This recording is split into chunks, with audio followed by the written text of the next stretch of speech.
वाञ्छाकल्पतरुभ्यश्च कृपा सिन्धुभ्य एव च पतितानां पावनेभ्यो वैष्णवेभ्यो नमो नमः। श्री कृष्ण चैतन्य प्रभु नित्यानंद श्री अद्वैत गदाधर शिवासादि गौर भक्त वृंद। हरे कृष्णा कृष्णा कृष्णा हरे हरे, हरे राम राम राम हरे हरे।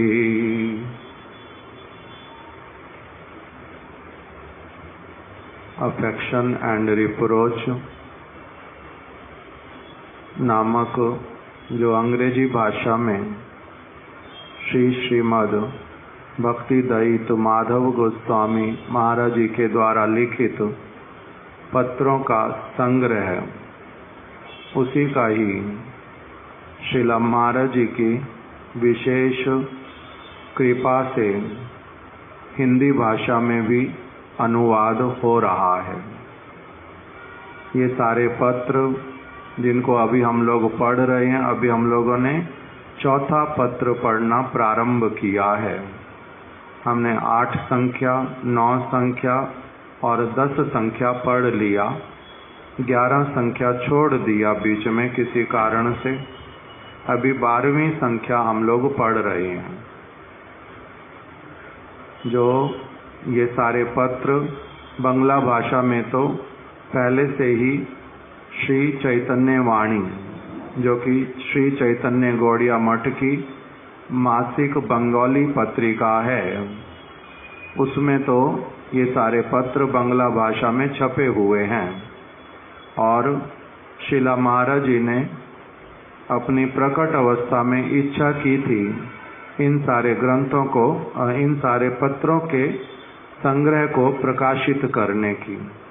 इसीलिए हम लोगों ने, भक्तों ने कुछ मिल करके अंग्रेजी भाषा में उसका अनुवाद किया था, उन पत्रों का।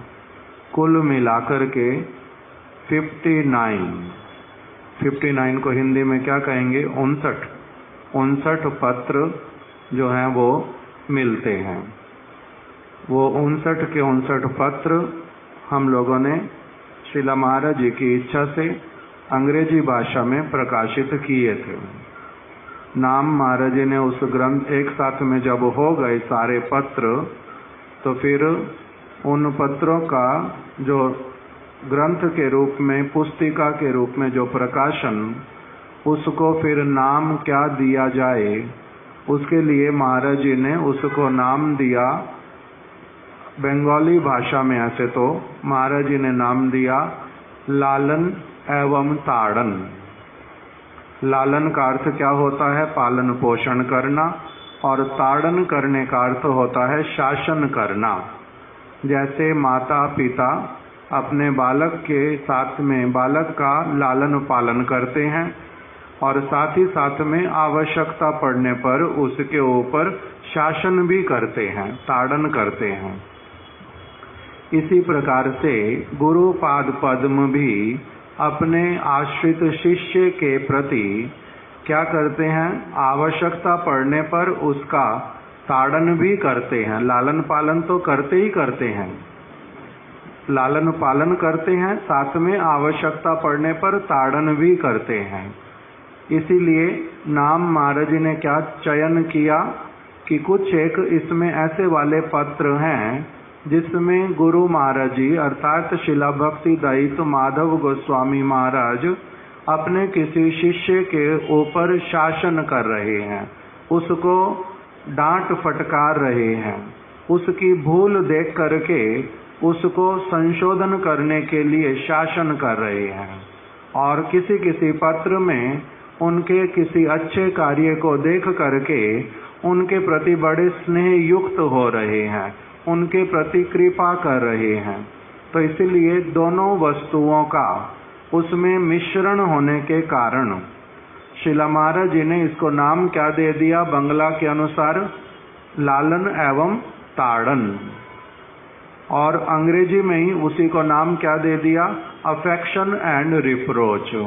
अफेक्शन मतलब स्नेह, प्रेम, और रिप्रोच का मतलब डांटना, डपटना, शासन करना, इसलिए ऐसे वाला नाम दिया। उसी के अंतर्गत महाराज जी ने ये भी बता दिया कि यदि कोई व्यक्ति केवल आपको स्नेह करता है, सब समय स्नेह करता ही रहता है, जब तक जीवित रहता है तब तक स्नेह करता रहता है, कभी भी आपको किसी आपकी भूल के कारण, भूल होने पर भी वो आपको नहीं बतलाता, वो आपसे भयभीत होता है। आपको आपकी भूल अगर उसने बतला दी तो आप उनके साथ में संबंध भी नहीं रखोगे, आप उनके प्रति रुष्ट हो जाओगे अथवा उनकी निंदा इत्यादि भी करोगे, उनको समझने में भूल कर बैठोगे। तो इसीलिए वो केवल अगर आपको स्नेह करते हैं, आपके शासन के योग्य होने पर भी ऐसे वाला कोई कार्य कर बैठे जो भूल है, तब भी यदि वो आपको नहीं बोलते तो इसका अर्थ है कि वो अभी आपके प्रति 100% प्रेम करने की इच्छा होने पर भी आपकी अयोग्यता के कारण आपके प्रति केवल 50% ही अपना प्रेम करते हैं। करना चाहते हैं 100% ही, किंतु कर नहीं पाते।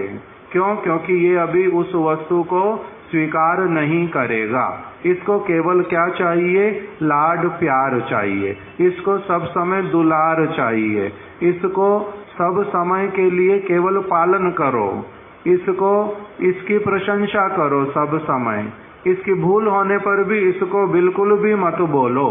इस प्रकार का उनके मन के भीतर में जब तक विचार रहता है तब तक इसको क्या कहते हैं? वो केवल अपने स्नेह को ही जितना अधिक हो सकता, बहुत सारे लोग तो स्नेह को भी नहीं ले पाते, शासन को तो छोड़ दो, स्नेह को भी गुरु वर्गों के, भगवान के हम लोग नहीं ग्रहण कर पाते।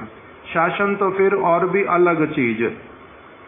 स्नेह को स्वीकार करना अर्थात जितना प्रेम के साथ में समय लगा करके आपके प्रति कंसर्न रख करके कोई उपदेश करते हैं, कोई कथा करते हैं, लिख करके कुछ दे देते हैं, उस सारी वस्तु को भी धारण नहीं करना, पालन नहीं करना, तो अर्थात मैं स्नेह भी उनका नहीं ले पाता। जैसे शिला वेद व्यास जी ने अत्यधिक स्नेह युक्त होकर के सभी के लिए श्रीमद् भागवत की रचना कर दी, गीता को उन्होंने कृपा करके हमारे लिए प्रकटित कर दिया, हम उनके स्नेह को भी नहीं लेते। शासन तो फिर अलग बात, स्नेह को भी नहीं ले पाते। जो शासन केवल किस प्रकार से कर दिया उन्होंने, स्नेह भी किया, शासन भी किया, उपस्थित भले ही सामने नहीं है, अपनी लेखनी के माध्यम से वो शासन भी कर रहे हैं, स्नेह भी कर रहे हैं, किंतु मैं कुछ ले पाऊंगा तब लाभवान होऊंगा, नहीं ले पाऊंगा तो क्या करेंगे। इसी प्रकार से जो ये सारे पत्र, इसको नाम क्या दे दिया महाराज जी ने? अफेक्शन एंड रिप्रोच, लालन एवं ताड़न। इस प्रकार के पत्रों में से हमने जो 12 संख्यक 12 नंबर जो पत्र है उसको पढ़ना प्रारंभ किया हुआ है। उसमें उन्होंने अपने किसी ऐसे आश्रित व्यक्ति को पत्र लिखा है जो मठ में वास करता है कुछ समय से, किंतु अब मठ में वास करते करते पहले लौकिक श्रद्धा के कारण, थोड़ा बहुत सुकृति के प्रभाव से कुछ उसका इच्छा हो गया साधु का संग करने का, उनकी बात सुनने का और मठ में आने का, रहने का भी सुयोग हो गया। भले ही ऐसा भी प्रतीत होता जो हो सकता उनके पास में धन इत्यादि की अधिक सुविधा नहीं थी, इसीलिए मठ में आ गए। अथवा बहुत अधिक विद्या अर्जन नहीं किया था, इसलिए अच्छा नौकरी इत्यादि नहीं मिला, इसीलिए आ गए। अथवा उनको जिस किसी प्रकार से सब कुछ उनके पहले होने पर भी उसको छोड़ करके आ गए थे। अभी किंतु मठ में कुछ समय तक वास करने पर लौकिकी श्रद्धा पारमार्थिकी में परिवर्तित नहीं होने पर क्या हो जाता है, धीरे धीरे फिर से विषय की बातें ही सारी मन के भीतर में आती हैं। क्योंकि हम लोग संसार में रहते बद्ध जीव हैं, मुक्त पुरुष नहीं है। भजन करने के लिए थोड़ी सी इच्छा होने पर भी आश्रम में आ तो गए, किंतु विषय की वार्ता हृदय से नहीं जाती। कुछ कुछ कीर्तन कथा करते हैं, उसी में थोड़ा मन अलग तरफ जाता है। फिर कभी क्या होता है, कथा कीर्तन में भी मन कीर्तन की तरफ लगता नहीं, कथा की तरफ लगता नहीं, सेवा में, सेवा के समय में सेवा में लगता नहीं, वहीं पर ही विषय मस्तिष्क में घूमते रहते, कभी किसी को देख करके, कभी किसी की कोई बात सुन करके, अथवा कोई प्राचीन अपने ही संस्कार वही सब समय स्मरण में आते रहते और एक व्यक्ति विषय की चिंता ही करता रहता है। ऐसे वाली अवस्था आने पर एक व्यक्ति को क्या करना कर्तव्य है, उसके लिए हमने पिछली कथा में श्रवण किया था कि कोई व्यक्ति जिसने ब्रह्मचारी वेश भले ही धारण कर लिया एक समय में, किंतु यदि अभी विषय की वार्ता ही बहुत अधिक मन में आती है तो उसको फिर शास्त्रों के अनुसार निर्देश दिया जाता है कि आप उपकुर्वन करो, अर्थात गुरु वैष्णवों के पास में जाकर के अपने हृदय की अवस्था बतला करके उनसे आज्ञा लेकर के आप फिर से अपने घर में चले जाओ और गृहस्थ आश्रम में प्रवेश कर जाओ, इसमें कोई दोष नहीं है। किंतु साधु के वेश में रह करके, ब्रह्मचारी के वेश में रह करके व्यभिचार इत्यादि नहीं करना, वो बहुत भूल है। इस प्रकार का सारा कुछ होने पर किसी एक व्यक्ति ने उनको श्रील माधव गोस्वामी महाराज जी को पत्र दिया कि गुरुदेव, मेरे मन में विषय की वार्ता बहुत अधिक चलती है, मेरी इच्छा होती है कि मैं अपने घर पर फिर से लौट करके चला जाऊं, तो आप मेरे को बतलाइए कि मेरे लिए क्या अच्छा होगा, क्या अच्छा नहीं होगा। इस प्रकार से जिसने लिख करके दिया उसके लिए उन्होंने उत्तर देना प्रारंभ किया था। हमने पहले थोड़ा सा सुना था, आज उसी को आगे सुनेंगे। सबसे पहले उन्होंने लिखा, तुम स्वयं ही अपनी चित्त वृत्ति को समझ सकते हो, अर्थात अपने ऊपर श्रील माधव गोस्वामी महाराज जी ने दायित्व नहीं लिया। गुरु होने पर भी, सर्वज्ञ भगवान की भांति होने पर भी उन्होंने क्या कह दिया कि मैं तो तुम्हारी चित्त वृत्ति को नहीं समझ सकता, मैं सर्वज्ञ नहीं हूँ, मैं उस प्रकार की स्थिति वाला व्यक्ति नहीं हूँ, कि इसीलिए तुम अपने आप से ही, यद्यपि गुरुपाद पद्म सब कुछ समझते हैं, जैसे हमारे गुरुदेव हम लोगों को बोलते थे कि ऐसा कभी भी मत सोचना कि मैं तुम्हारे साथ हूँ नहीं, ऐसा भी कभी नहीं सोचना मैं तुम्हें देख नहीं रहा हूँ, ऐसा भी नहीं सोचना कि यदि मैं चला भी गया किसी स्थान पर तब भी तुम्हारे ऊपर मेरी नजर नहीं है, देखता हूँ सारा कुछ। किसी एक समय में ये भी कह दिया कि जो जो जिसके मन में चलता है मैं सारा कुछ उसको अच्छे से देख लेता हूँ, किंतु उसको केवल ढक करके रखता हूँ, बोलता नहीं हूँ, उघाड़ता नहीं हूँ उस बात को, किंतु नहीं समझना जो मैं जानता नहीं हूँ। तो इस प्रकार से गुरुपाद पद्म के होने पर भी वो क्या करते हैं, साधारण एक नरवत लीला करते हुए, साधारण मनुष्य की भांति वार्तालाप व्यवहार करते हुए क्या कह रहे हैं कि मैं तो तुम्हारी चित्तवृत्ति के विषय में नहीं समझ सकता, तुम स्वयं ही अपनी चित्तवृत्ति को समझ सकते हो। यदि तुम्हें अपने चित्त में, तुम्हारे चित्त में यदि तुम्हें सब समय स्त्री संग अथवा इंद्रिय भोग की प्रबलता दिखलाई दे, तुम्हारे चित्त में यदि अधिक से अधिक प्रबलता किस वस्तु की है? स्त्री संग की, काम वेग।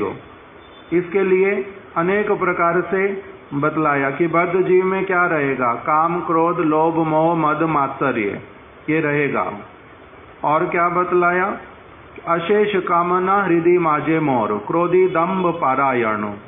मेरे हृदय में करोड़ों करोड़ों प्रकार की कामनाएं हैं, एक समाप्त होती नहीं, 10 पहले से उठ करके अपना सांप के फण के जैसे खड़ी हो जाती हैं। इस प्रकार का मेरा कामना है। तो इसलिए बोल रहे हैं कि ये वाली जो कामना स्त्री संग की, जो सब समय केवल मात्र क्या करती है? अच्छे रूप को देखने की आंखें तुम्हारी इच्छा करती हैं। ग्राम्य वार्ता स्त्री और पुरुष के बीच में संबंधों को लेकर के क्या उनको अच्छा लगता, क्या उनके मन में चलता, ऐसी वाली फिल्में देखने की, ऐसे वाले बातें सुनने की, ऐसे वाली बातें पढ़ने की यदि तुम्हारी इच्छा करती है सब समय, इस प्रकार का यदि तुम्हारा चित्त है, कथा में बैठने पर भी, भक्तों के एक साथ में होने पर भी यदि तुम्हारे नेत्र और कान इन्हीं समस्त वस्तुओं को ढूंढते हैं, तब तुम्हारे को स्वयं ही इस वस्तु को समझना है, तुम्हारे चित्त में क्या चलता क्या नहीं। यदि तुम्हें अपने चित्त में स्त्री संग अथवा इंद्रिय भोग की प्रबलता दिखलाई दे, इंद्रिय भोग मतलब मेरे को खाने के लिए जब जिस प्रकार का चाहिए वैसा होना चाहिए, मेरे को सारे आराम की जो वस्तुएं सब कुछ मेरे पास होना चाहिए, भले ही मैं कुछ करूं या नहीं करूं। जैसे पिछली बार एक व्यक्ति का बताया था जिसका नाम था वृंदावन चंद्र। घर में पैसा है नहीं, वापस लौट नहीं सकता, किंतु विवाह करने की इच्छा, मेरे को सब प्रकार की सुविधाएं चाहिए। उसमें सुविधा क्या चाहिए? अच्छे से अच्छा घर, अच्छे से अच्छे पैसे, अच्छी गाड़ी, अच्छी सारी चीजें, कपड़े पहनने के लिए, नौकर चाकर घर की सफाइयां करने के लिए, कपड़े सब समय प्रेस किए हुए मेरे हाथ में देने वाले, जूते पॉलिश करके रखे हुए होने चाहिए। ऐसे वाला होने से क्या किया उसने कि मेरे को विवाह भी करना, किंतु ऐसी स्त्री से करना जो बहुत सारा पैसा लेकर के आए, मेरे को कमाई भी नहीं करनी। तो इस प्रकार का पत्नी ढूंढा। किस लिए? क्योंकि मन के भीतर में क्या है? इंद्रिय भोग की प्रबलता। तो इसी बात को कह रहे हैं कि तुम अपने चित्त की स्थिति को समझ सकते हो।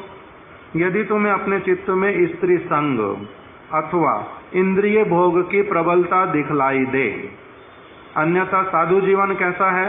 इसके बिल्कुल विपरीत। साधु जीवन में कैसा होगा? यथा लाभे संतोष, जो कुछ प्राप्त होगा उसी में एक व्यक्ति संतुष्ट रहेगा। सेवा के लिए अगर आवश्यकता पड़ेगी, कुछ वस्तुओं को स्वीकार करते हुए चलेगा, किंतु कभी भी भोगी नहीं बनेगा, भोगी कभी नहीं बनेगा। त्याग भी किसी भी वस्तु को देगा नहीं। अगर भगवान की सेवा के लिए आवश्यकता पड़ती किसी चीज की, उसको जिस प्रकार से वैष्णव गणों ने अनुमोदन किया है, जितना स्वीकार करने के लिए, उसी प्रकार की वस्तु को स्वीकार करते हुए आगे चलेगा।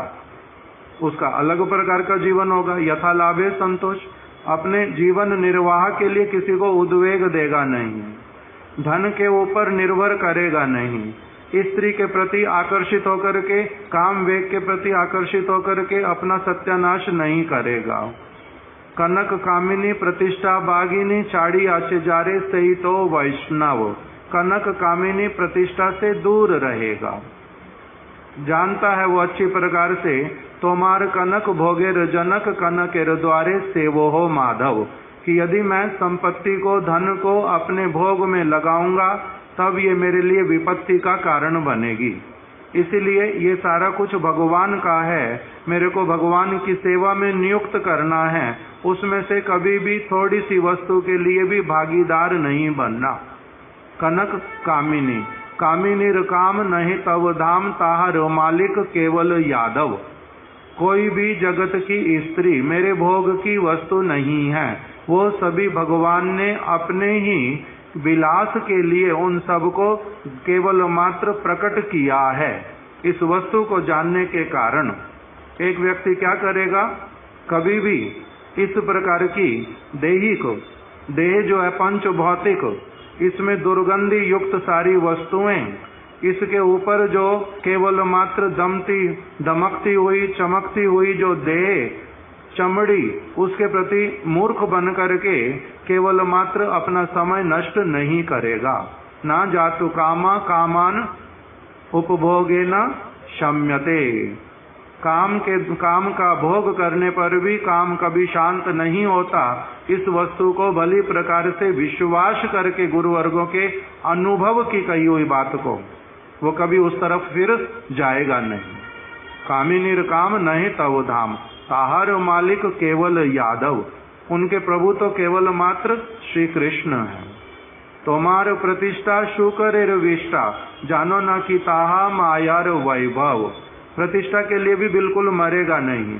मेरा यश चारों ओर फैल जाए, मेरे बड़े सारे शिष्य बन जाएं, सर्वत्र मेरी ख्याति हो, सब वाह वाह करे। इतना अच्छा साधु, कितना बड़ा ये भगत, कितना बड़ा त्यागी, कितना सेवा करने वाला, किसी भी प्रकार का यश का कामना नहीं करके केवल मात्र भगवान की, गुरु की सेवा में प्रसन्न रहने वाला। तुम्हार प्रतिष्ठा शुकर विष्टा, वो सुअर की टट्टी के समान है वो वस्तु। उसका मूल्य ही कितना रहता। कितने ही लोगों को यश मिला, कितने ही समय में, कितने समय तक मिला। आज कितने समय का इतिहास हम जानते हैं। जो 1000 वर्ष पहले किस किस को सम्मान मिला था। 1 2 4 लोगों का नाम छोड़ करके बाकी कुछ रहेगा भी नहीं। वो 4 लोगों का भी केवल नाम ही होगा, बाकी उससे आगे पीछे कुछ लेना देना नहीं। जो वस्तु मेरी केवल तात्कालिक एक मन की भूख को केवल मिटाने वाली, वो भी थोड़ी देर के लिए, उस वस्तु के लिए अपने परमार्थ को कभी नष्ट नहीं करना।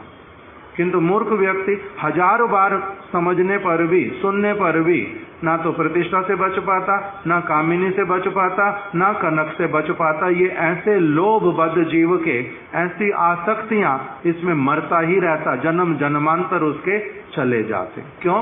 क्योंकि उसके विषय में कभी भी ठीक से बैठ करके विचार करना और जिस तरह से ये सारी वस्तुएं जाएंगी वैसे वाला कार्य करना वो कदापि नहीं करता। नहीं तो हमारे गुरुवर्गों ने क्या बोल दिया, काम क्रोध साधके रे की को रीते पारे, यदि है साधु जनार संग। यदि सत्संग करे, वास्तविक सत्संग यदि कोई करे, तब क्या होगा उसका, ये सारी वस्तुएं अपनी आप से चली जाएंगी। उनका क्या बिगाड़ पाएंगी? कुछ भी नहीं बिगाड़ पाएंगी। इसलिए उस वस्तु को किंतु मैं करता नहीं। जो मेरे को कहा सत्संग करो, वो मैं सत्संग करूंगा नहीं। जिन वस्तुओं से दूर रहने के लिए कहते वो दूर रहूंगा नहीं। जो हरि नाम करो, आनिक करो, सेवा करो, वैष्णव संग करो, वैष्णव ग्रंथ अनुशीलन करो, इस सारी तरफ मैं लगूंगा नहीं। और मैं फिर क्या कहूंगा, ये बड़े परेशान करते मेरे को काम वेग, ये मेरे को क्रोध जो है बहुत असुविधा देता है। मेरे हृदय से धन का लोभ जाता ही नहीं है। मेरे को प्रतिष्ठा के लिए मरना ही पड़ता है। कैसे वाला हो जाता हूँ। हमारे महाराज जी बोलते थे, जैसे कुत्ता किसी वस्तु को देख करके लार टपकाते हुए अपनी जीभ को इधर उधर करता रहता है, उसी प्रकार से मनुष्य लोग करते हैं। इनका इसी प्रकार का दुरा अवस्था है।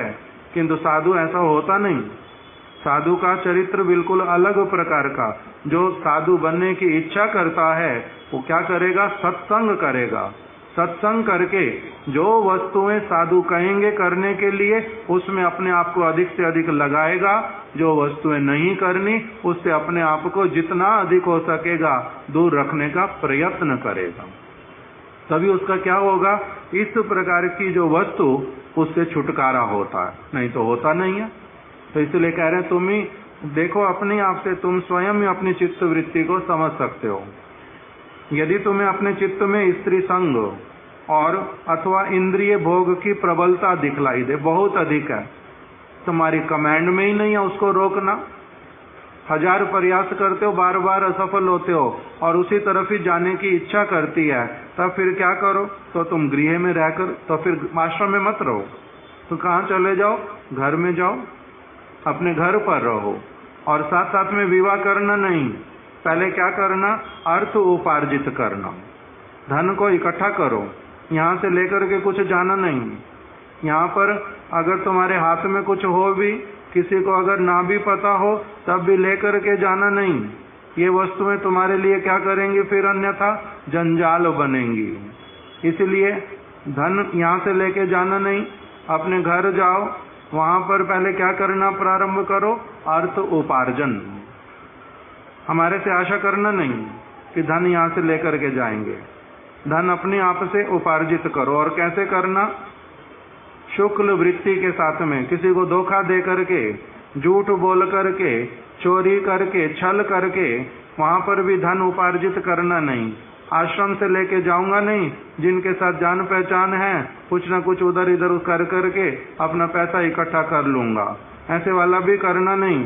क्या करोगे, अर्थ उपार्जित करना शुक्ल वृत्ति के साथ में। शुक्ल वृत्ति क्या होती है, जैसा मेहनत करोगे उसके बदले में जितना मिलेगा, जितना तुम्हारी पढ़ाई लिखाई उसी के अनुसार जो काम मिलेगा उसी से अपना गुजारा चलाना, धीरे धीरे अपनी योग्यता को उस तरफ बढ़ाना। काम अगर अच्छे से सीख जाओगे तो पैसा भी अधिक कमाई कर पाओगे, किंतु शुक्ल वृत्ति से करना। शुक्ल मतलब सफेद, व्हाइट मनी कमाना, ब्लैक मनी नहीं कमाना, शुक्ल वृत्ति के साथ में चलना।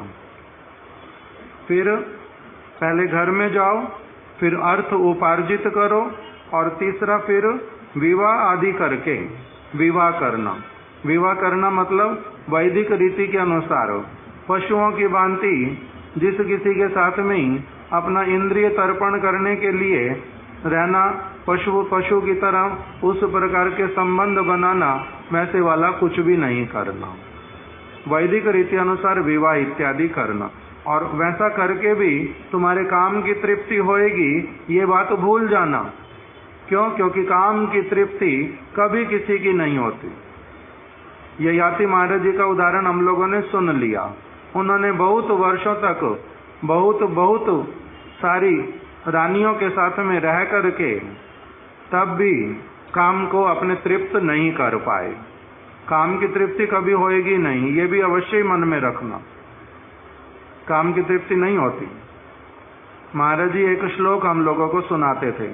एक व्यक्ति जिसके पास में 1 रुपया, वो चाहता है 10 रुपये हो, 10 रुपये वाला चाहता 1000 हो, 1000 वाला चाहता लाख हो, लाख वाला चाहता करोड़ हो, करोड़ वाला चाहता अरब हो, अरब वाला चाहता है मैं पृथ्वी का छत्रपति सम्राट बनूं, छत्रपति सम्राट चाहता है मैं इंद्र बनूं, स्वर्ग भी मेरे हाथ में हो, इंद्र चाहता है ब्रह्मा का पद भी मेरे हाथ में हो, चतुर्दश भुवन मेरे पास में हो।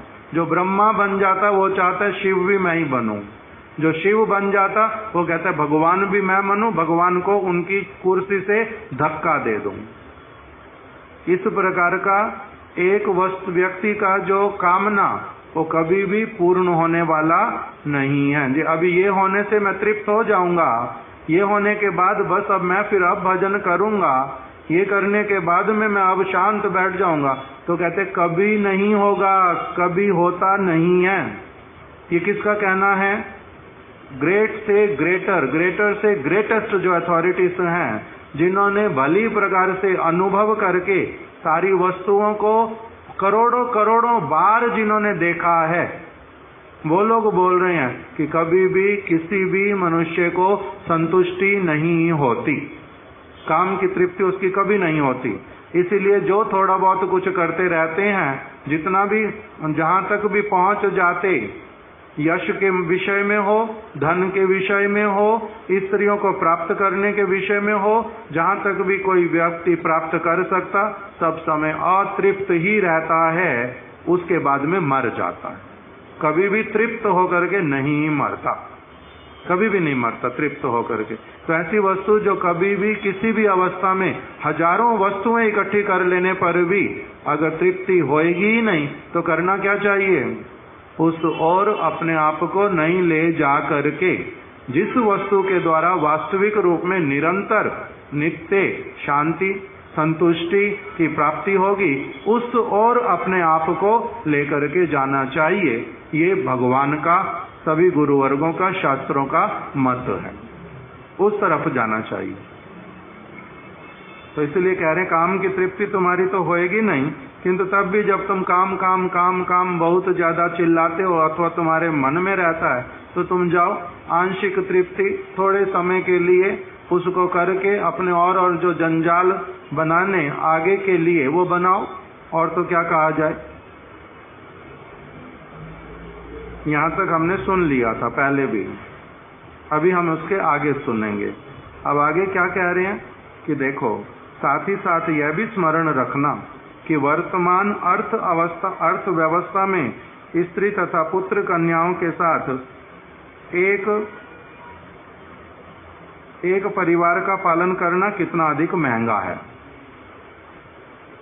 अभी महंगाई है, उस समय महंगाई नहीं थी ऐसा नहीं, उस समय भी महंगाई, अभी भी महंगाई। क्यों? क्योंकि ये सारी चीजें कैसी वाली हैं? यूनिवर्सल, सब समय रहने वाली, सब समय रहने वाली। तो इसीलिए कह रहे हैं ये स्मरण रखना कि अगर स्त्री होगी, पुत्र कन्याएं होंगी, तो तुम्हें किसकी आवश्यकता पड़ेगी? धन की आवश्यकता पड़ेगी पड़ेगी। इसलिए जो धन चाहिए होगा उसके विषय में विचार कर लो। परिवार का पालन करना कितना अधिक महंगा है। परिवार का पालन करने के लिए नहीं तो फिर क्या होता है, अलग अलग लोग, कोई तो अच्छे से कर पाते, किंतु जो अच्छे से कर पाए उसके लिए भी कोई बहुत अच्छी बात है वैसे वाला नहीं है। यहाँ पर केवल एक दिशा निर्देश दे रहे हैं, एक एंगल ऑफ विजन से बोल रहे हैं। अगर किसी के पास में धन हो तब भी फिर इसी तरफ जाओ, भोग की तरफ जाओ, ये वाली बात नहीं कह रहे। जिसके पास नहीं है उसको केवल अभी बतला रहे हैं कि देखो बाहर उस प्रकार से कितना परिश्रम करना पड़ेगा। और तुम अगर अभी कहो भी कि मैंने उपकुर्वन करना, भक्ति की बातें मैंने सीख ली, गुरु वैष्णवों का कभी छोड़ूंगा थोड़ा ना, भक्ति को थोड़ा ना मैं कभी छोड़ूंगा, मैं केवल अभी विवाह करूंगा और गृहस्थ होकर भजन करूंगा। किंतु इतना सहज नहीं है गृहस्थ होकर के भजन करना। सबसे अनुकूल जो आश्रम है वो त्यागी वाला आश्रम ही है भगवान का भजन करने के लिए। दाल की, रोटी की, सब्जी की चिंता करनी पड़ेगी नहीं। कोई बीमार है, किसी को देखने जाना, कोई मर गया, किसी का जन्मदिन है, मेरे को लौकिक संबंध बना के रखने ही रखने, वो सब जंजाल में नहीं फंसना पड़ेगा। इसलिए शिला जाजावर गोस्वामी महाराज जी कहते थे कि जो सभी आश्रमों में सबसे अनुकूल हरि भजन के लिए कौन से वाला आश्रम? त्यागी आश्रम। तो इसीलिए अब यहाँ पर बोल रहे हैं कि जिसके पास अगर अर्थ भी ना हो, अर्थ हो तब भी असुविधा है, अगर अर्थ ना हो तब तो और भी असुविधा। तो कह रहे हैं अगर अर्थव्यवस्था ना हो तब सोचना, इस विषय में अच्छे से स्मरण रखना कि परिवार को पालन करना कितना महंगा, और उसके लिए तुम्हें फिर क्या क्या नहीं करना पड़ेगा। कहाँ तुम्हारा भजन इत्यादि रहेगा। थोड़े दिनों के बाद में वही स्त्री जो तुम्हें अभी बड़ी चिंता में आती है बार बार, वही तुम्हें काल लगने लगेगी कि खाने के लिए बैठी हुई मेरे को सब समय ये दे दो, ये दे दो, ये दे दो, उस प्रकार से लगेगा। पुरुष का भी होता है ऐसा, जैसे अभी बताया था वृंदावन चंद्र का, उसका तो नहीं मेरे को पता उसका क्या हुआ क्या नहीं। एक और ब्रह्मचारी था, उसने विदेशी लड़की से विवाह किया। बोलता है जी मेरे को काम नहीं करना पड़ेगा, इसके पास पैसा बहुत है, इसीलिए कोई असुविधा नहीं है, अपने साथ में मेरे को लेकर के चली जाएगी। कहाँ पर? नाम भूल गया, काके को पता। कृष्ण प्रिया कहाँ की थी? कनाडा। वो मेरे को कनाडा लेकर के चली जाएगी। वो कनाडा लेकर चली भी गई, 2 बच्चे भी हो गए। बाद में अभी उसने लात मार के उसको भगा दिया वहां से। तो अभी क्या करेंगे? उसने सोचा जी पैसा मिल गया, मेरे को सारा कुछ हो गया, किंतु वो बुद्धिमान, वो उस तरह से सारा कुछ अपने हाथ में रखा, वो देती नहीं, सिर्फ खाता रहे। और जब जब तुम्हारे से जो काम मैंने कराना वो करते रहो बस। जब वो काम करना इसने बंद कर दिया, वो उसको धक्का दे दिया, जाओ यहाँ से। पैसे के लिए आया तो लोभ करके आया पैसे के लिए, कोई तेरे को पैसा दे दूंगी।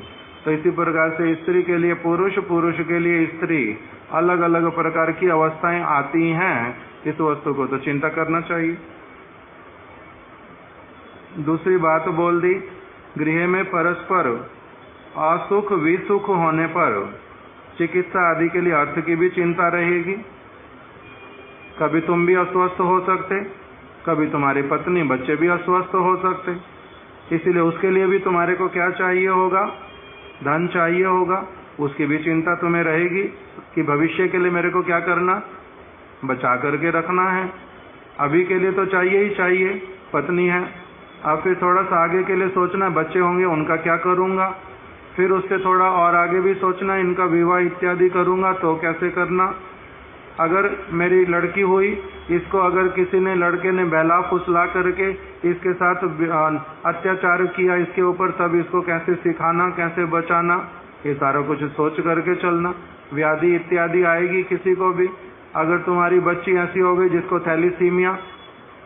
थैलीसीमिया मतलब जन्म से ही उसका खून बनेगा नहीं, सब समय हॉस्पिटल लेके जाना पड़ेगा, खून चढ़वा के लाना पड़ेगा, ऐसी बच्ची होएगी तब क्या करेगा।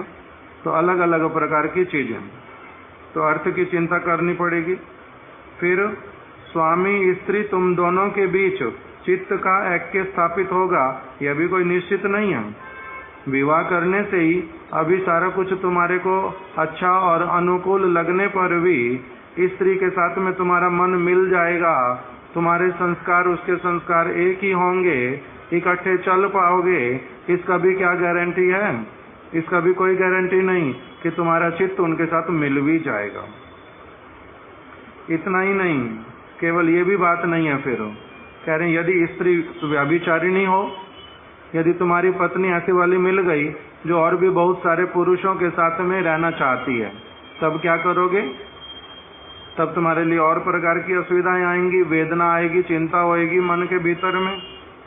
और अगर पुत्र कन्या इत्यादि हुए तो सही, किंतु दुर्दांत निकले, दुर्दांत मतलब भयानक, अशालीन, मार पिटाई करने वाले, अभद्र व्यवहार करने वाले, अगर ऐसे वाले मिलेंगे तो, और माता पिता के प्रति अशालीन व्यवहार करने वाले हों तो, यदि तुम्हारे बच्चे ऐसे हुए तुम्हारे प्रति, तुम्हारी पत्नी के प्रति खराब व्यवहार करेंगे, तो गृहकर्ता को कितना कष्ट भोगना पड़ता है, इसको स्मरण रखना। क्योंकि तुम अगर घर में बड़े होगे तो तुम देखना, पैसा तुमने कमाई किया, जन्म तुमने दिया, पालन पोषण तुमने किया, बाद में तुम्हें ही ना निकाल दे, तुम्हारे कोई ना मारे, तुम्हारे प्रति खराब व्यवहार ना करे, उसके लिए क्या करोगे। फिर तुम्हारे को मन में बड़ा दुख लगेगा कि मैंने क्या किया था, इनको पाला पोसा, बड़ा किया, पैसे कमाए, इनके ऊपर लगाए, अब मेरे साथ क्या कर रहे हैं, ऐसा भी हो सकता है। यहाँ तक कि कहीं कहीं मार पिटाई अथवा आत्महत्या आदि भी संगठित तो होती है, कहीं कहीं पर अच्छी खासी मार पिटाई भी होती है, पत्नी पति को मारती है, पत्नी पति को मारते, लड़ाई भी हो जाती, कभी कभी पुत्र अपने पिता को भी मारते हैं, इस प्रकार का भी होता है। अतः गृहकर्ता को सुख शांति के स्थान पर दुख और उद्वेग से परिपूर्ण जीवन यापन करना पड़ता है। अगर ऐसी कोई अवस्थाएं आती हैं तब कैसा वाला जीवन यापन होगा तुम्हारा, दुख वाला, उद्वेग वाला, परेशान होते रहोगे सब समय। अब दूसरी तरफ से कह रहे हैं, पहला तो ये सारा कुछ बता दिया, अब इसमें किसी कोई अगर कहे, जैसे कोई कोई कहते हैं हमारा बड़ा सौभाग्य जी, हमारी पत्नी बड़ा आज्ञाकारी है, हमारा पति बहुत अच्छा है, कोई कोई कहते हैं हमारे बच्चे बड़े लायक हैं जी, जिस समय जिस चीज की आवश्यकता पूरी करते हैं, बड़े अच्छे से प्रेम से हमारे साथ में रहते हैं, हमारे को ये अच्छा है बहुत, कोई अभी तक बीमारी नहीं लगी, मेरी 75 साल उम्र हो गई, मेरे को अभी तक कोई असुविधा नहीं है शरीर में, बड़े आराम से अपना चलता हूँ। तब भी ये सारी चीजें होने पर भी क्या आपका सारा कुछ ठीक हुआ।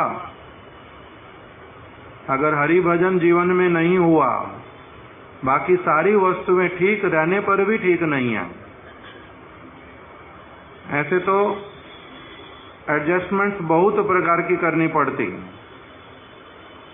सब समय कौन अच्छा लगता है, अगर कोई सब समय निगरानी रखे एकदम से, सब समय चिपका रहे, सब समय कहे मेरी बात सुनो, मेरे अनुसार चलो, बहुत तरह की एडजस्टमेंट्स भी हैं, किंतु अगर ना भी हो, कह रहे हैं सारा कुछ, कोई व्यक्ति बहुत बुद्धिमान है, सुलझा हुआ है, अच्छे व्यवहार वाला है, मेरे को उनके साथ में मिलना हो गया, किंतु हरि भजन नहीं करता हूं, उसमें बहुत आगे नहीं जा पाता, एक स्थान तक थोड़ा बहुत अगर मेरा साथ भी देता है भक्ति में, किंतु बहुत अधिक विकसित बुद्धि वाला नहीं है भजन में भी, तब भी कुछ अधिक लाभ उसका नहीं होता। ये सारी वस्तुएं इस एक तरफ से बतलाने पर दूसरी तरफ अपने आप समझ लेना पड़ता कि सारा कुछ ठीक होने पर भी, क्योंकि कहेंगे भैया ये सारी नेगेटिव बातें क्यों बोलते जा रहे हैं, पॉजिटिव नहीं हो सकता क्या? हो सकता ना? नहीं, किसी के घर में अच्छा भी हो सकता, लड़ाई झगड़ा नहीं भी हो सकता, बच्चे अच्छे भी निकल सकते हैं, शांतिपूर्वक भी रह सकते हैं, धन भी अच्छे से हो सकता है घर में, व्याधि नहीं भी हो सकती, सारा कुछ ही है। ये सब कुछ होने पर भी क्या हरि भजन की आवश्यकता है या नहीं है? तब भी हरि भजन की आवश्यकता है। उसके बिना तो केवल मात्र कैसे वाला जीवन है? फीका। भजन बिना नर फीको। भजन के बिना मनुष्य का जीवन जो है वो फीका है। केवल उसका तब भी क्या हुआ? आना और जाना, यही मनुष्य जन्म उसका प्राप्त हुआ, आया और फिर केवल मात्र पशुओं की भांति आहार निद्रा भय मैथुन में जीवन को बिता करके चला गया, तो उस जीवन का भी कुछ लाभ नहीं बताया। अब दूसरी तरफ से अगर कहे वो व्यक्ति कि अच्छा मैं विवाह नहीं करता हूँ, घर में मैं नहीं जाता, तब फिर उसके बाद में दूसरी ओर ऐसा नहीं है, अच्छा मैं घर नहीं जाऊंगा, गृह त्याग कर देता हूँ। कह रहे हैं केवल मात्र गृह त्याग करने पर ही प्रत्येक साधक संयम कर पाता है, ये भी कोई बात नहीं है। बहुत सारे लोग गृह त्याग करने पर भी संयम से अपना जीवन यापन नहीं कर पाते। अर्थात जो जो बातें हमने सुनी, चाहे वो धन से संबंधित हो, चाहे वो प्रतिष्ठा से संबंधित हो, या फिर वो कनक कामिनी प्रतिष्ठा, तीनों में से कोई भी क्यों ना हो, ये तीनों की तीनों वस्तुएं ही, और भी इसके बहुत सारे स्वरूप अलग अलग। तो कह रहे केवल मात्र गृह त्याग करने पर ही प्रत्येक साधक संयम पालन कर पाता है, काम द्वारा ताड़ित होकर संयम पालन कर पाता, ये कोई बात नहीं है। कभी कभी क्या कर बैठता है? भूल कर बैठता है, धन किसी का चुरा लिया, गुरु का धन भी चुराते हैं लोग, वैष्णवों के पास में भी धन चुराते हैं, चोरी करते हुए पकड़े भी जाते हैं बहुत सारे लोग। उदाहरण भी हमने सुने हुए। श्रील माधव गोस्वामी महाराज जी के समय में कहाँ पर? मेदिनीपुर श्यामानंद गौड़िया मठ में, वहां से कोई ठाकुर जी के सोना चुरा करके ले गया। कौन? जो ब्रह्मचारी के रूप में कुछ समय तक रहा, चोरी करके ले गया। देवानंद गौड़िया मठ में एक व्यक्ति सारे आभूषण चुरा करके ले गया, पुजारी रहा 1 साल, सारे आभूषण चुरा करके ले गया। जब जाकर के उसको लगता था सोने और चांदी के हैं, इतना अच्छी तरह से उसमें सारा कुछ किया हुआ था, पेंट वगैरह, वो लेकर के चला तो गया। जब बेचने गया, एक भी चीज सोने और चांदी की निकली ही नहीं। उसने पत्र लिख करके भेजा इंचार्ज को, श्रील वामन गोस्वामी महाराज जी को, कि आप लोग ठाकुर जी की सेवा अच्छे से नहीं करते हो, एक भी आभूषण आपने ठाकुर जी को सोने और चांदी का दे करके ही नहीं रखा आज तक, सारे नकली वाले।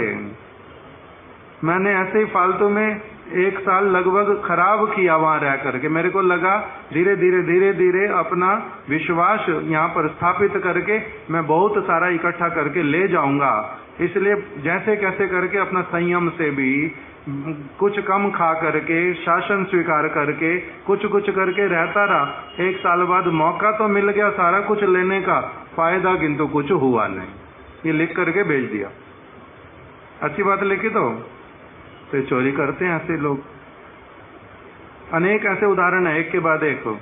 नवद्वीप में हमारे प्रेमानंद प्रभु जी परिक्रमा के समय में लोग उनको बहुत सारे पैसे देते हैं, क्योंकि बहुत सारा वो सेवा संभालते हैं।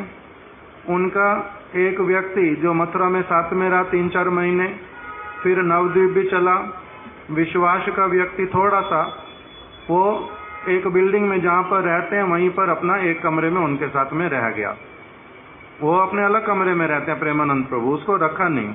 उनके साथ में जो सेवक रहते हैं वो भी अलग हैं, किंतु ये अलग कमरे में रहा। 4, 5, 6 कमरे और ब्रह्मचारियों के थे, उसमें रहा। और एक दिन बहाना बनाया, सब लोग चले गए। लास्ट दिन परिक्रमा का, उन देखता है पैसे सारे यहाँ ला करके देते हैं, रखते कहाँ पर है, कौन सा सेवक संभालता है। सब लोग गौर पूर्णिमा के अभिषेक के लिए चले गए मंदिर में। उस समय हमारे मंदिर में रहने का सुविधा नहीं था, बाहर रहते थे सभी लोग। तो वो चला गया, वो सारे चले गए। उसने बहाना बनाया कि ताला लगा के जाना नहीं, मेरा पेट बहुत खराब है, मेरे को टट्टियां लगी पड़ी हैं, इसलिए मैं जा नहीं सकता। वो गया नहीं। जब सारे लोग चले गए, क्योंकि गौर पूर्णिमा है, कोई रोकेगा नहीं। अच्छा ठीक है, तुम ताला बाद में अगर आओगे तो ताला लगा करके आना ध्यान से।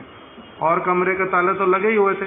वो प्रभु जी के कमरे का ताला तोड़ दिया। जो सेवक दूसरा वाला जो ज्यादा पैसे रखते हैं उनका भी कमरा तोड़ दिया, पीछे से अंदर से बंद कर लिया पहले। सारे लोग तो चले गए। उसने अपना सारा तोड़ करके जहां जहां पैसे रखे सारे लेकर के, पूरी परिक्रमा के पैसे लगभग 40-45 लाख रुपए वो लेके अपना भाग गया। 3 घंटे के बाद में सारे आए, देखते ताला टूटा पड़ा। ताला किसने तोड़ा पता ही चलता नहीं। पता चला वो लेके गायब भी हो गया। उसको ढूंढने के लिए नितिन और एक प्रभु कहाँ गए, जहाँ जहाँ का एड्रेस उसने बोला था कहीं मिलता ही नहीं, पता ही नहीं कहाँ का रहने वाला, झूठ मूठ में बोल के चला गया। तो ऐसे अनेक चीजें होती रहती हैं। गृहस्थ लोग चोरी ना करते हैं ऐसा भी नहीं। बहुत सारे बंगाल में आते लोग, यहाँ पर मथुरा में भी देखा, कोई चीनी चोरी करके ले जाता बैग भर के। महाराज जी बताते सीमेंट चोरी करते थे लोग। काम करने के लिए आते हैं, टिफिन लेकर के आते हैं, रोटी लेकर के जाएंगे, उस रोटी लेकर के आते हैं जगन्नाथपुरी में, और खाना अपना खा लिया दोपहर को। उसके बाद में जो टिफिन है इतना बड़ा, रोटी लाते 4 न, थोड़े से चावल लाते, उसी में सीमेंट भर के ले जाते। ये चोरी करते सीमेंट की। मथुरा में एक माता जी वो कुछ सेवा करती रहेगी, टुक टुक टुक टुक, थोड़ी थोड़ी बंगाली माता एक थी। वो बाद में पता चलता है चीनी चुरा करके ले जाती है। और जो सामान उसको दिखाई देता महंगा वाला है, वो जितना अपना कोई बैग लाती, कुछ लाती, उसमें अपना दे जाती। कोई नहीं देख रहा, चोरी करके अपना चलते बनो। यहाँ पर भी हमारी चोरी होती है। बर्तन भी चोरी हुए अभी 2 अच्छे बर्तन, बहुत एकदम नए, मंगला जी के 2 बर्तन। कौन सा दिन था?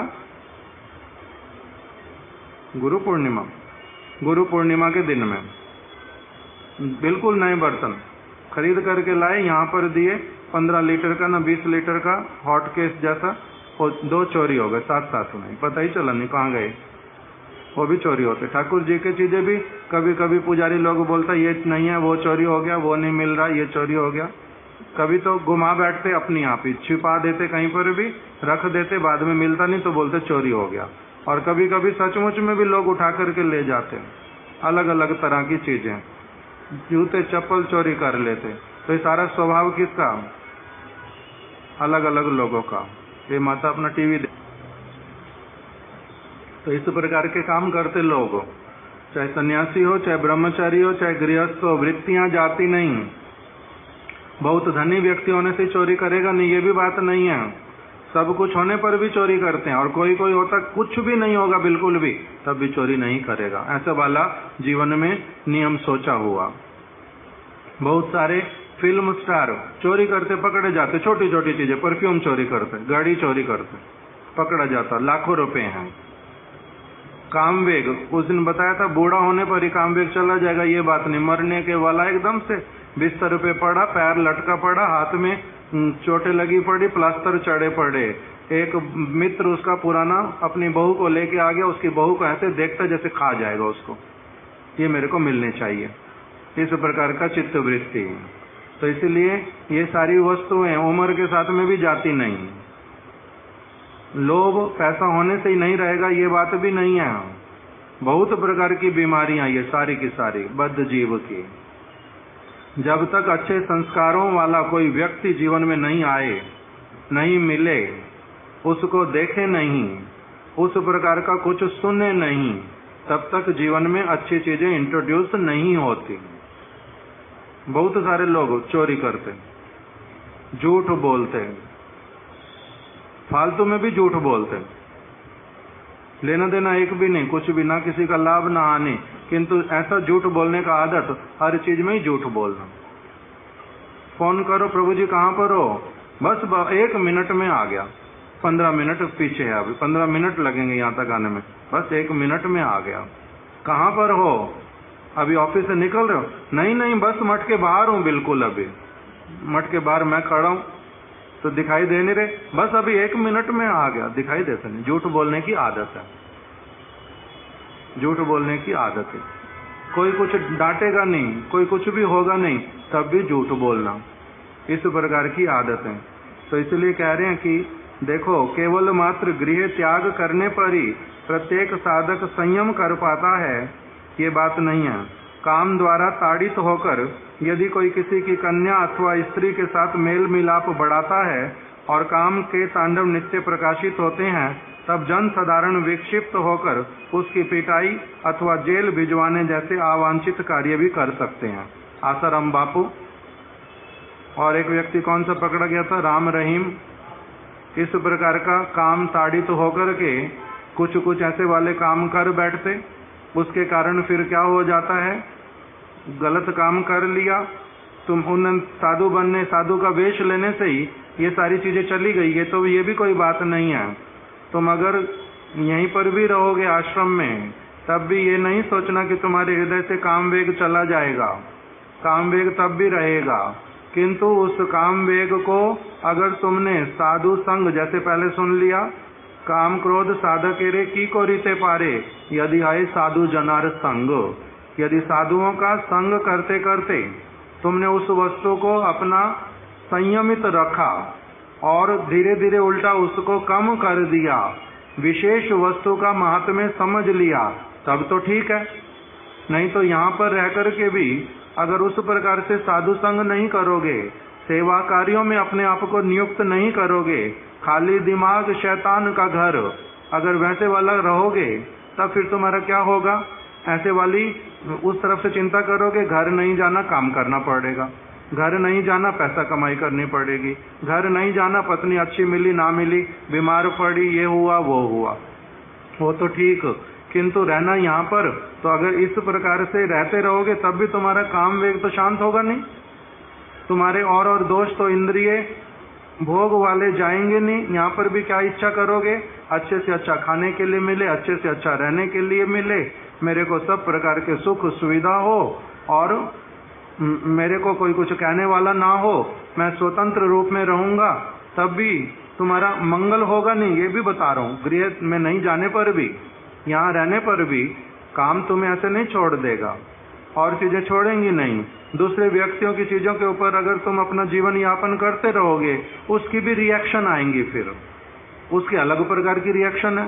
तो इसलिए करना क्या पड़ेगा, अगर यदि सुमंगल चाहो, यदि अपना सुमंगल चाहते हो, वास्तविक मंगल चाहते हो, तब तुम्हें क्या करना पड़ेगा, गुरु वैष्णवों के अनुसार जीवन यापन करते हुए भक्ति के मार्ग पर अग्रसर होना होगा। केवल घर त्यागने से भी काम वेग तुम्हारा जाएगा नहीं। और अगर कभी भूल से फिर तुम अगर इस प्रकार की कोई चीज कर बैठे, ऐसे होता ना, नहीं होता, ऐसी भी बहुत। अब नाम तो हमने किसके केवल बोले हैं, आसाराम बापू का नाम बोल दिया, राम रहीम का, किंतु बहुत सारे प्रभुपाद जी के समय की बात स्मरण करो। प्रभुपाद जी ने किसके विषय में कहा, प्रभुपाद जी बाबा जी महाराज जी का शरीर छूट गया, श्रील गौर किशोरदास बाबा जी महाराज जी का शरीर छूटा, प्रभुपाद जी वहां पर गए जहां पर बाबा जी महाराज रहते थे। प्रभुपाद जी मायापुर में रहते थे, बाबा जी महाराज रहते थे कुलिया नवद्वीप में। बाबा जी महाराज जी के परफ्यूम दिया आज, पागल ना खोल के क्यों रखता, बंद कर दो, खुला हुआ अगर होता पहले से भी पता चलता, या तो उसको आपने गिरा। हाँ, गौर किशोरदास बाबा जी महाराज अप्रकट लीला किया, तो वहां पर प्रभुपाद जी गए। अभी बाबा जी लोग बोलते हैं हम इनको हम अपने अनुसार समाधि देंगे, अथवा बाबा जी महाराज हमारे को बहुत बार बोलते थे, जब मैं शरीर छोड़ दूंगा तब तुम लोग क्या करना, मेरे पैरों में रस्सी बांध देना, रस्सी बांध करके मेरे को केवल घसीटते जाना, घसीटते जाना, घसीटते जाना, मेरा शरीर अपने आप इस धूलि में मिलता जाएगा। तो प्रभुपाद जी ने विरोध किया कि मैं खबरदार, जैसा सोचा भी। मेरे गुरु महाराज जी भगवान के इतने प्रिय हैं कि भगवान उनको अपने कंधे के ऊपर उठा करके उनके लिए सारा कुछ करेंगे। और उन्होंने दीनता पूर्वक जो बात कही कि मेरे को ऐसे घसीटते घसीटते ले जाना, मैं अपवित्र हूँ, तो इसलिए खबरदार जो ऐसा सोचा भी तो तुम लोग कहाँ उनके जो वचन है उसके भावना क्या, उसको कब तुम लोग समझ सकते। दूसरा, उनको समाधि दूंगा और मैं दूंगा, तुम लोगों में से कोई इनको हाथ भी लगाना नहीं, पीछे रहो। उस समय विदेशी राज्य था, ब्रिटिश का रूल था यहाँ पर। सारी पुलिस इकट्ठी हो गई, बहुत सारे लोग इकट्ठे हो गए, बहुत सारे बाबा जी लोग इकट्ठे हुए कि क्यों आपको अकेले क्यों देंगे, आप क्यों जो निर्णय लोगे वही माना जाएगा, हम लोग अपनी इच्छा अनुसार करेंगे। तो इन्होंने बोल दिया, इतना इनका प्रताप था वाणी का, ऐसे वाला इनका भजन का बल था। इन्होंने बोल दिया जोर करके कि ठीक है, बाबा जी महाराज जी के शरीर को जो व्यक्ति हाथ लगाएगा आगे आओ, मैं आपत्ति करूंगा नहीं, किंतु एक शर्त है, जिस व्यक्ति ने 6 मास तक अगर ठीक ठीक रूप में भजन किया है, विषय की चिंता, स्त्री की चिंता जिसने नहीं किया है, वो आगे आ जाए, इनको हाथ लगाए, समाधि दे, सब कुछ ठीक होगा, मेरे को भी कोई असुविधा नहीं है। किंतु यदि किसी ने ऐसा वाला 6 महीने तक नहीं किया हुआ होगा, वो हाथ लगाएगा, साथ साथ उसको लक्ष्मण रेखा जैसे आग लगेगी, देख लो जाकर के, जाओ आगे इस प्रकार से हाथ लगाओ। सारे लोग पीछे हटे। तब इन्होंने कहा अगर 3 मास तक, फिर 1 मास तक, 1 सप्ताह तक, 1 दिन तक भी यदि किसी ने स्त्री का चिंता नहीं किया, विषय भोग का चिंता नहीं किया, शुद्ध रूप में भगवान का भजन किया, आगे आओ। तो कोई आगे आया नहीं। बहुत सारे लोग थे वहां पर, वेश सबका बाबा जी कितने समय से घर को छोड़ चुके, किंतु उस प्रकार का संग जैसा प्रभुपाद जी ने किया था, बाबा जी महाराज जी का, भक्ति विनोद ठाकुर जी का, वैसे वाली चित्त वृत्ति डेवलप नहीं हुई थी, इसलिए सब लोग पीछे हट गए। तो उस समय की बातें नहीं है, ये सब समय की बातें। सौबरी ऋषि कब के हैं और विश्वामित्र जी कब के हैं, रावण कब का है, अलग अलग समय में, सब समय ही यही चीजें रहती हैं। अनंत वासुदेव ने आचार्य का कार्य करने पर भी उन्होंने क्या कर दिया था, इस प्रकार से असुविधा की थी, इस प्रकार की असुविधा की थी, स्त्री का संग कर बैठे थे, इसलिए सब जगह थू थू हुई थी। इसलिए उनको आचार्य के पद से हटाने के लिए, इनको हटाओ आचार्य के पद से, कौन इनको आचार्य मानेगा, इस प्रकार का सब असुविधा हुआ था। तभी गौड़िया मठों का विभाजन हुआ था। ये सारा कुछ क्यों होता है, नहीं तो इसी कारण से होता है। जो बात यहाँ पर बोल रहे हैं कि अगर तुम गृह त्याग कर दोगे, यहाँ पर रहोगे, तब भी अगर तुमने वास्तविक रूप में साधु संग करते हुए भजन मार्ग को अपनाया नहीं, तब फिर से भी वही असुविधाएं आएंगी, और कभी सब समय मन के भीतर में रहेगा, और कभी क्या होगा, वही की वही वस्तु तुम फिर बार बार जो मन में चलेगी, उस प्रकार का कोई काम कर भी बैठोगे। हो सकता है कभी नहीं भी पकड़े जाओगे, किंतु कभी पकड़े भी जाओगे तो ये असुविधा होएगी। इसे पकड़े जाने पर क्या होता है, बहुत बार तो अननोटिस चली जाती हैं वस्तुएं, बहुत सारे लोगों को पता चलता नहीं। जो पकड़े गए आसाराम हो या फिर राम रहीम हो, ये क्या पहली बार इन्होंने ऐसा कोई काम किया था तभी पकड़े गए? कितनी बार ऐसा होता है, तब जाकर के कोई ऐसी चीज आकर के सामने खड़ी हो जाती है। किसी किसी का बहुत अच्छा सौभाग्य होता है, वो पहली बार में ही पकड़ा जाता है। मैंने पहली बार किया था ऐसे वाला कुछ, मैं पहली बार में ही पकड़ा गया, बहुत अच्छा हुआ, तेरे भगवान साथ देता है, इस प्रकार का भी है। तो जैसा भी हो, तो इसलिए उसके लिए क्या कह रहे हैं कि इस बात का भी ध्यान रखना, अगर ऐसा वाला कोई कर बैठता है, काम द्वारा ताड़ित होकर यदि किसी की कन्या अथवा किसी की पत्नी के साथ में जरूरी नहीं होता कि केवल मात्र अविवाहित लड़कियों के प्रति आकर्षित होते हैं, विवाहित स्त्रियों के प्रति भी आकर्षण हो जाता है। और केवल विवाहित के प्रति आकर्षित होते हैं ऐसा भी नहीं है, विवाहित स्त्रियां भी आकर के डोरे डालती हैं बहुत बार ब्रह्मचारियों के ऊपर। अलग अलग समय में इस तरह की कंप्लेन भी गुरुदेव के पास में आती थी।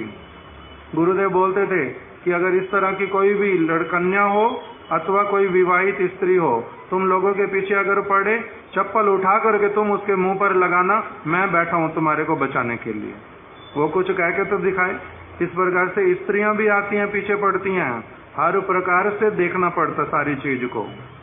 उस प्रकार का यहाँ पर बोल दिया, यदि किसी कन्या के साथ, आजकल तो और एक बीमारी भी आ गई, पुरुष पुरुष के साथ में संग करते हैं, वो भी बीमारी एक बहुत बड़ी। स्त्रियां स्त्रियों के साथ में संग करती हैं, उस प्रकार की बीमारी।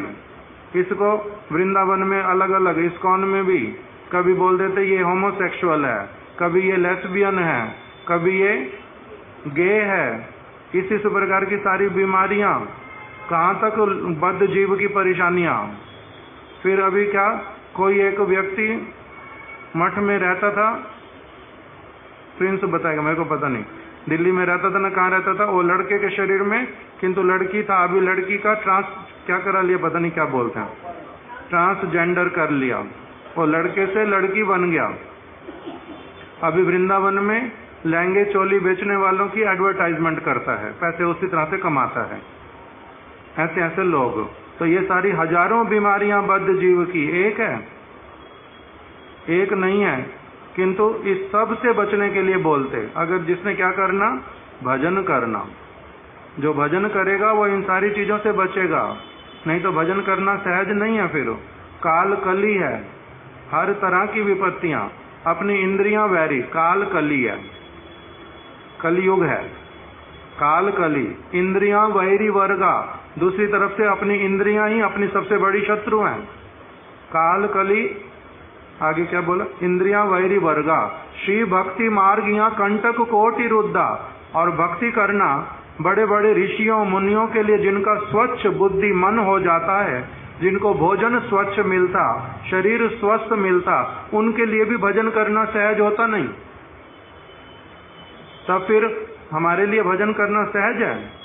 इसलिए एक श्लोक में ही बोल दिया, काल कली, इंद्रियां वैरी वर्गा, श्री भक्ति मार्ग यहाँ कंटक कोटि रुद्धा। करोड़ों करोड़ों कांटों से भरा हुआ मार्ग।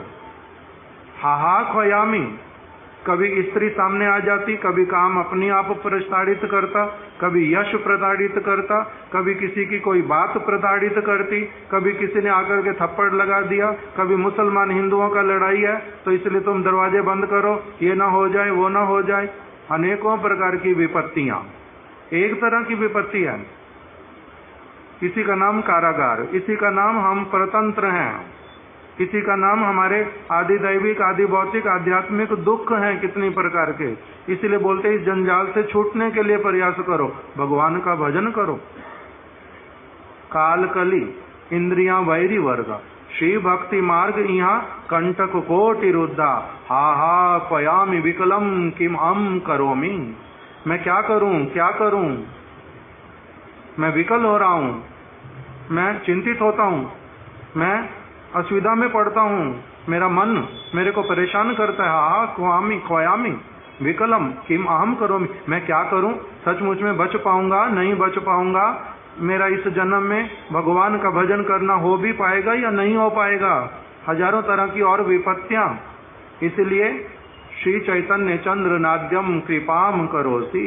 यदि श्री चैतन्य महाप्रभु भगवान मेरे प्रति कृपा ना करें, अपने ऐसे भक्तों का संग मुझे ना दे दें, जो भक्त मेरे को अपना करके वास्तविक रूप में मेरे मंगल के लिए सब समय मेरे को अपना ऐसा वाला संग, ऐसी सेवा, ऐसी वाणी, ऐसे उपदेश प्रदान करें, जिससे क्या हो जाए, मेरा सचमुच में इन सारी वस्तुओं से अलग रह करके कमल, कीचड़ के बीच में जैसे कमल रहता है, वैसे इस संसार में रहते हुए भी मेरा क्या हो जाए, इस जीवन में रहते रहते सब समय ऐसा चला जाए, इन चीजों से अछूता रह जाऊं पूरी तरह से। ऐसे वाला कब हो, इस प्रकार की प्रार्थना करते हैं।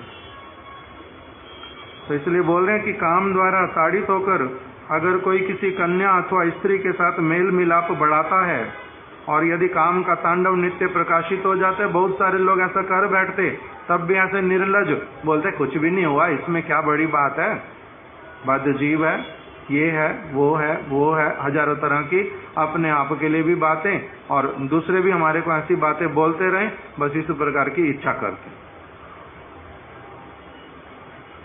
तब जन साधारण, कभी कभी क्या होता है, साधारण लोग जो हैं वो क्या कर देते हैं, विक्षिप्त होकर उसकी पिटाई करते हैं। मथुरा में ऐसा हुआ था, गुरुदेव को एक व्यक्ति को मठ से हटाना पड़ा था, साथ में लोगों के साथ में स्वयं बड़े प्रीति से बात करनी पड़ी, उनको शांत करना पड़ा, बिठाना पड़ा। क्यों? क्योंकि किसी ने ऐसा काम कर दिया बड़ा असुविधा वाला, हम अपने मुख से भी नहीं बोल सकते लोगों के सामने। लोग लड़ाई करने आ गए जिनकी कन्या के साथ में कुछ किया था, इसलिए मथुरा में ऐसी वाली परेशानी अलग अलग समय में खड़ी हो गई। चंडीगढ़ में एक बार हुआ तो अलग अलग समय में कितना पता नहीं।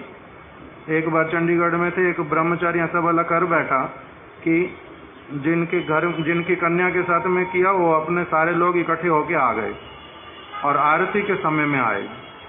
ऐसे समय में जिस व्यक्ति ने किया था उसको आरती के समय में, जब बाहर के भी 60-70 लोग हैं, मठ वाले लोग भी हैं, अलाउ करो इसको यहीं पर मंदिर में खड़ा करके सबके सामने थप्पड़ और जूते से पिटाई करेंगे, कोई भी कुछ नहीं कहेगा। अगर नहीं करने दोगे अभी अभी पुलिस में साथ में जाएंगे।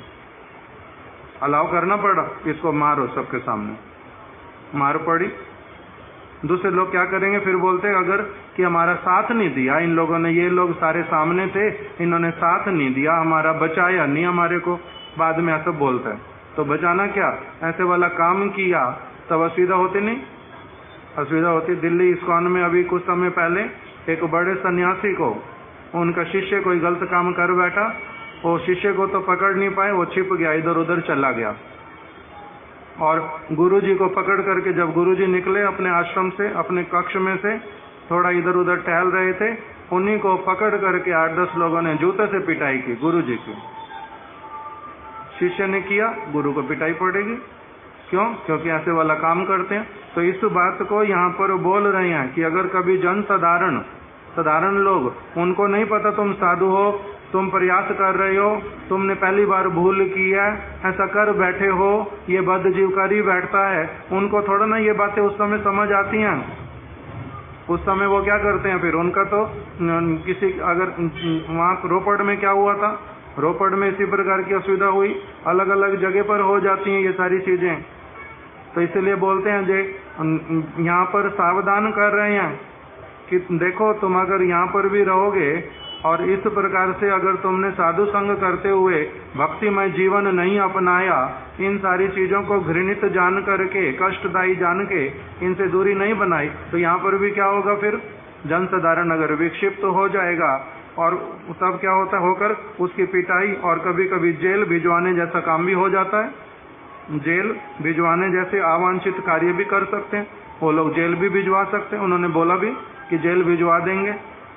और हम लोग जितने लोग मठ में रहते सबको ये बातें पता है, राम प्रभु को भी पता होंगी, अलग अलग लोग जो पुराने हैं सबको पता होता है कि इस तरह की चीजें होती भी रहती है और असुविधा भी आती है।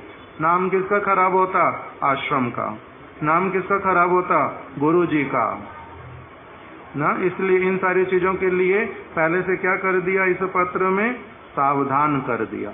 अब इससे आगे वाला हम लोग कल सुनेंगे, अभी यहीं रख देते हैं। वांछा कल्पतरुभ्यश्च कृपा सिंधुभ्य एव च